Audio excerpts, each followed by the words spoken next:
ترسانة أمنية مكثفة بأحياء مدينة مليليا المحتلة لفرض حظر التجول عقب المواجهات التي اندلعت منذ يوم الثلاثاء الماضي بين الشبان الغاضبين وقوات الأمن الإسبانية.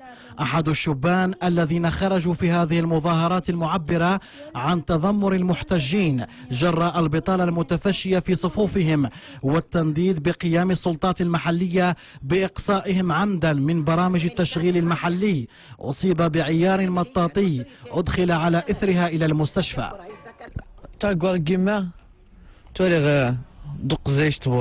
أطلقوا الرصاص المطاطي على المطالبين بالشغل فأصبت وتم نقلي إلى المستشفى والآن أنا في فترة نقاهة.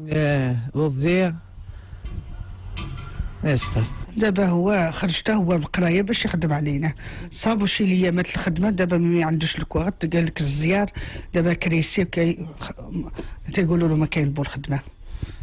دابا تنعيشهم غير هنايا عند الناس وهن هنا ومن هنا، وعاود هما تيعاونوني، الجيران شي مرة تعاونوني في العيد.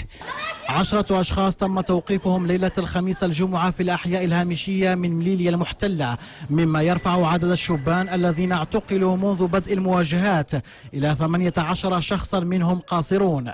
هذا وكان ممثلو سكان الأحياء بضواحي مدينة مليليا المحتلة قد أجروا مفاوضات مع مندوب الحكومة المركزية بمليليا المحتلة لتعليق انتفاضتهم بالثغر المحتل.